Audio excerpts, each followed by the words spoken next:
Welcome to my channel Hidden Gem. आज हम जानेंगे महाभारत के विशेष व्यक्ति और उनको दिए गए शाप का महत्व। महाभारत एक प्राचीन भारतीय महाकाव्य है जिसमें कई शाप दिए गए हैं। ये शाप महाभारत की कहानी को आकार देने में महत्वपूर्ण भूमिका निभाते हैं।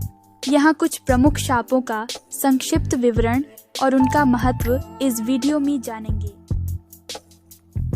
गांधारी का शाप कृष्ण को। शाप गांधारी ने अपने पुत्रों की मृत्यु का दोष कृष्ण को देते हुए उनके वंश यादवों के विनाश का शाप दिया।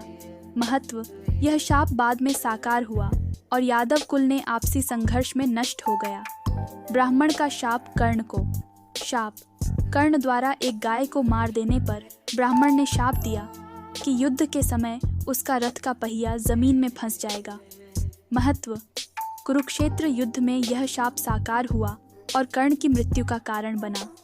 परशुराम का शाप कर्ण को। शाप, परशुराम ने कर्ण को झूठ बोलने पर शाप दिया कि वह युद्ध के समय अपने दिव्यास्त्र का ज्ञान भूल जाएगा। महत्व, यह शाप भी युद्ध में साकार हुआ और कर्ण अपने ब्रह्मास्त्र का उपयोग नहीं कर सका। उर्वशी का शाप अर्जुन को। शाप, उर्वशी ने अर्जुन को उसके प्रेम प्रस्ताव को ठुकराने पर 1 वर्ष के लिए नपुंसक होने का शाप दिया। महत्व, यह शाप अर्जुन के अज्ञातवास में वरदान साबित हुआ जब उसने बृहन्नला के रूप में जीवन बिताया। आर्षकिंडम का शाप पांडु को। शाप, आर्षकिंडम ने पांडु को शाप दिया कि अगर वह यौन संबंध बनाएगा तो उसकी मृत्यु हो जाएगी। महत्व, इस शाप के कारण पांडु का राज्य त्याग और अंततः उसकी मृत्यु हुई। मांडव्य आशी का शाप धर्मराज यम को। शाप, मांडव्य आशी ने यम को अन्यायपूर्ण दंड देने पर मनुष्य के रूप में जन्म लेने का शाप दिया। यम ने विदुर के रूप में जन्म लिया। महत्व, विदुर ने पांडवों के सलाहकार के रूप में महत्वपूर्ण भूमिका निभाई। पांडवों और द्रौपदी को ब्राह्मण का शाप।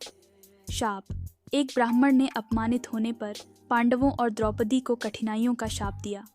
महत्व, यह शाप उनके कठिन संघर्षों और वनवास की अवधि को दर्शाता है। ये शाप महाभारत की कथा को आगे बढ़ाने, नैतिक शिक्षा देने और भाग्य की अपरिहार्यता को उजागर करने में महत्वपूर्ण भूमिका निभाते हैं। Thank you for watching. Please like and subscribe.